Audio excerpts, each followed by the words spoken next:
नमस्कार दोस्तों, मैं राजकुमार अपने YouTube channel peace in life जीवन में शांति पर आप सभी लोगों का स्वागत करता हूं। दोस्तों, समाज की कुछ ऐसी सच्चाई है जिसे लोग जानते हैं, समझते हैं, फिर भी अनजान बनते हैं।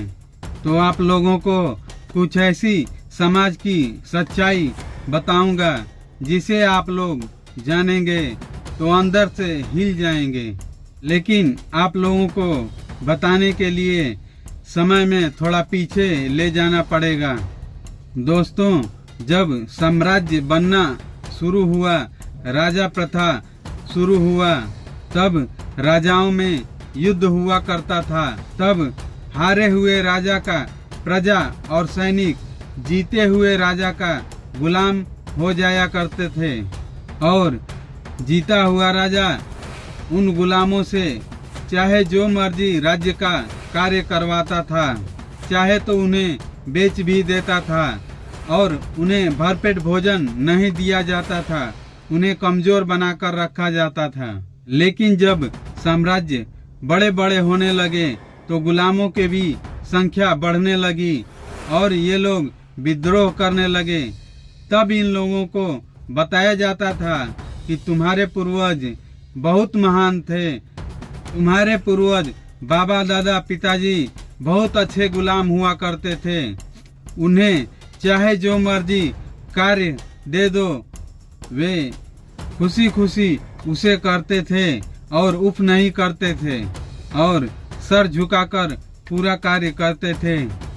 और बताया जाता है कि तुम्हारे पूर्वज बहुत अच्छे थे।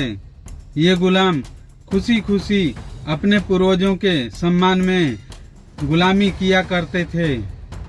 लेकिन फिर गुलाम ताकतवर होने लगे और बड़े बड़े समूहों में रहने लगे। तभी हमारे यहाँ गुलाम वंश का भी शासन काल चला था। फिर इन गुलामों को दास बनाया जाने लगा। दास वो होता था जो गुलाम ही था, लेकिन इन्हें बेचा या खरीदा नहीं जा सकता था और वह राजा के महल में कार्य करता था। बदले में उसे भरपेट भोजन मिलता था। लेकिन इनका अपना कोई वजूद नहीं था, यानी इनका अपना घर नहीं था और न ही ये अपने मर्जी से अपना जीवन जी सकते थे।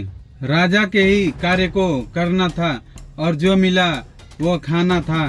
और इन दासों को कहा जाता था कि तुम बहुत वफादार हो, इसलिए तुम्हें राजमहल में रखा गया है और तुम्हारे पूर्वज बहुत अच्छे गुलाम हुआ करते थे। और ये दास लोग खुशी खुशी महलों में रहा करते थे और राज्य के सभी कार्य किया करते थे। यह दास प्रथा दोस्तों आजादी के पहले तक चली। इन दासों को आजादी से कोई मतलब नहीं था, क्योंकि ये राजाओं के महलों में दास बनकर रहा करते थे। फिर दोस्तों समय आया आजादी का और अंग्रेजों के शर्तानुसार संविधान लिखा जाने लगा, क्योंकि अंग्रेजों ने शर्त रखी थी कि भारतीयों को तभी आजाद करेंगे जब ये लोग अपने देश को चलाने वाला अपना संविधान लिख लेंगे, ताकि फिर से इन्हें कोई अपना गुलाम न बना सके और इन पर कब्जा न कर ले।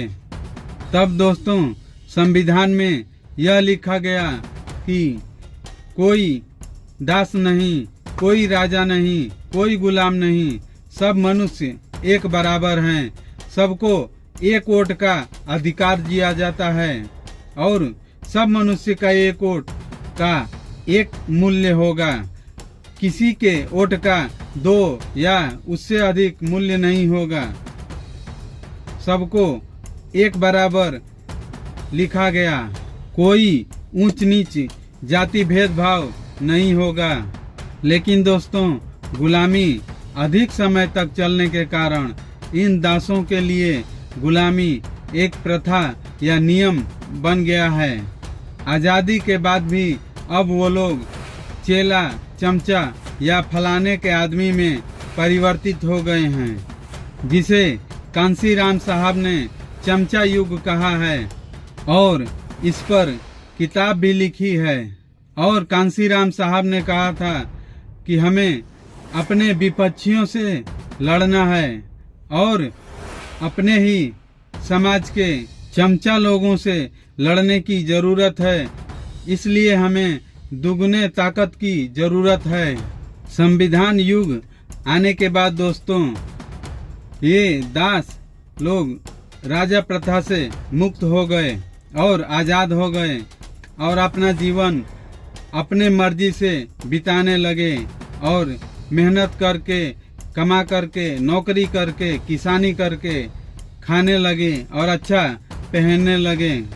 आज़ादी के बाद ये लोग ST, SC, OBC में आते हैं। लेकिन दोस्तों, दास प्रथा न भूलने के कारण ये लोग अपने आप को चेला, चमचा या फलाने का आदमी हूँ बताते हैं।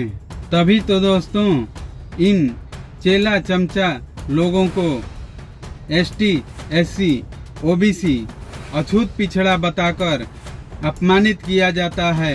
लेकिन जब चुनाव आता है तो इन लोगों को ब्राह्मण, क्षत्रिय बना दिया जाता है और इनका वोट ले लिया जाता है।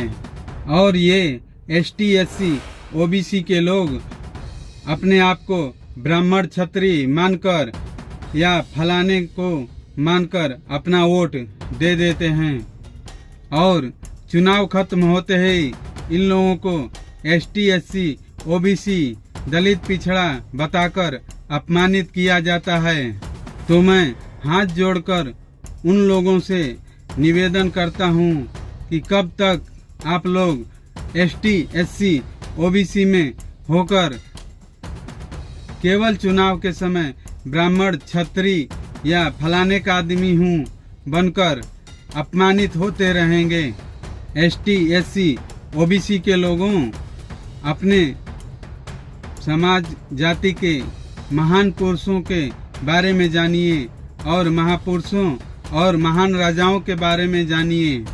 आपके समाज में महान महान महापुरुष राजा हुए हैं। अपने महापुरुषों का नाम लेकर गर्व से कहिए, मैं उन महापुरुषों का वंशज हूँ और शान से अपना जीवन बिताइए। अब तो मोबाइल का जमाना आ गया है, किताब में ढूंढने की जरूरत नहीं है। मोबाइल खोलिए और YouTube में अपने जाति समाज के महान पुरुषों, महापुरुषों और राजाओं के बारे में पूछिए, सब जानकारी मिलेगी। अपने जाति समाज के महापुरुषों, महान राजाओं के बारे में जानिए और उन पर गर्व कीजिए और अपने आप पर गर्व कीजिए और अपना जीवन शान शौक से बिताइए। किसी के चेला चमचा बनने की जरूरत नहीं है या फलाने का आदमी हूँ कहलाने की जरूरत नहीं है। वीडियो अगर अच्छा लगा हो तो लाइक करें, कमेंट करें और शेयर करें। आप सभी लोगों को जय भीम, नमो बुद्धाय।